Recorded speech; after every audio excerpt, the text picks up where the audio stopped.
Okay, what is up, guys? So, welcome back to the channel, back again with yet another video. Now, today we are going to be doing something slightly different. So, before I go ahead and open that, you guys might have seen in the previous video that it, well, obviously, you know, there was a little bit of a sneak peek at the end of the video, which obviously would have made some of you guys think that I was going to be doing the Sand Viper from Double Bell next. And obviously, yes, that was the plan, but we changed our minds because, you know, we can do that. So, let's go ahead and talk about this thing right here, which is the PX9 from Classic Army. Now, before I even go anywhere near diving into this thing, obviously, as you guys can see there, it is a CQB weapon through and through. This thing is not designed for long range or sort of DMRing, because I know some of you guys are a bit strange like that. So yeah, that is not what this is for. So this is the PX9 from Classic Army. It is a dedicated 100% CQB menace right here. So obviously, first things first, you guys are going to notice it is a full polymer construction, except for one or two little things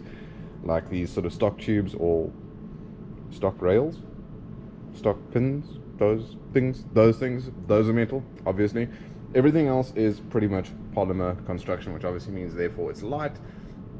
Yeah, it's pretty damn awesome. Obviously, I know some of the guys out there prefer full metal guns. By all means, absolutely, but seriously, there is nothing wrong with full polymer guns. Really, there is nothing.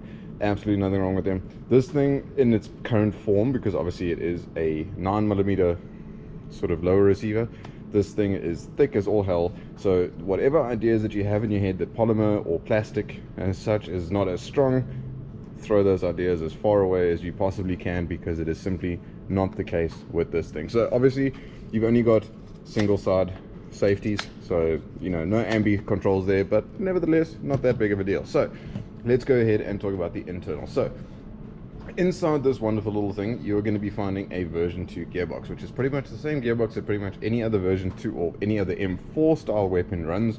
Some other guns, yes, I'm not, you know, what's the word, purely saying M4s are the only ones. There are others out there before you guys jump on in the comments, yes, but it is the most common that you're going to be finding in M4 gearboxes, which obviously therefore means as well gearbox upgrades are imminent. Now I say imminent because one simply doesn't own a version 2 gearbox without doing upgrades. So there it is right there. So obviously it is a cast gearbox, yes. Quick release spring, which is awesome. Of course, it does have ball bearing bushes instead of bushes as such. As any of you guys who've maybe repaired your own gun or have sent a gun in for repairs and being told, you know, no, your bushes need to be replaced, rather go with bearings, etc., you know exactly what I'm talking about. Now, from the factory, they've just gone ahead and put in ball bearings instead of bushes straight off the bat. These are 9mm bearings, so just keep that in mind. Also, long type motor. It is also fitted with a MOSFET and ETU system, which therefore means 11.1 volt battery compatible. Now, this is where it gets a little bit interesting, or a bit strange, should I say. Now, Classic Army recommends that this gun runs off a 7.4 volt battery. Now, if any of you guys have used a 7.4 volt over the years, you would know that that thing is sluggish as all hell.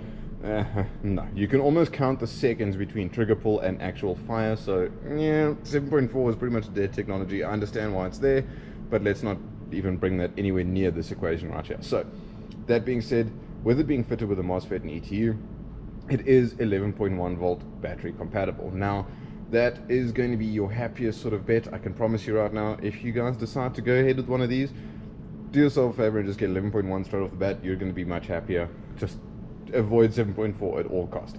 Anyway, that being said, let's get over to barrel length. So this barrel length is literally from about there to there. It comes in at around about the 155mm mark, so that is borderline pistol barrel. The thing is dead tiny. I mean, this little handguard on the outside here is barely 7 inches.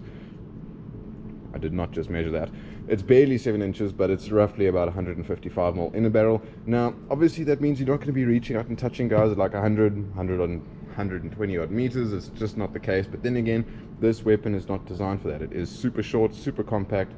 It is a CQB weapon. Now, CQB seems to be the more popular playstyle as such in airsoft nowadays, which obviously stands to reason that this gun is going to be fitting right in. Now obviously it does have removable flash hider, just like any other, yes, of course, counterclockwise threads, just like any other 14mm, so you can drop a suppressor on there, and of course extend your inner barrel. However, bear in mind, the moment you start doing things like that, your FPS and your joules are going to start to fluctuate. Now currently from the factory it comes in around about the 1.1 to the 1.15 joule mark on a 0.3 gram BB, which is perfect for CQB. You don't need much more than that. If you do, you're just trying to hurt people, you're a twat. Don't be that guy. So yeah. Anyway, that being said, you can obviously do some upgrades and bring up that joule and FPS limit a little bit, and obviously extend the range a little bit. But then again, like I said, this is a full-on CQB weapon. As you guys see it right there, she's tiny. It's not meant to do anything much more than this, so don't waste your time. But nevertheless, if you are looking for a dope little CQB weapon to add to your collection, this is it. Now, one thing I want to discuss quickly before we call this video off. Now, obviously there's two different ways you're going to be going about this. Now, there's a discount code that's going to be up on the screen right about now that you guys are seeing. That is going to be giving you guys a 5% off your purchase. So you can go ahead and purchase this little menace right here if you can convince your wife or your girlfriend or your significant other to let you bring another gun home, because I know most of us have that issue. I say most of us. Nevertheless, if you can convince her, go ahead and grab yourself one of these.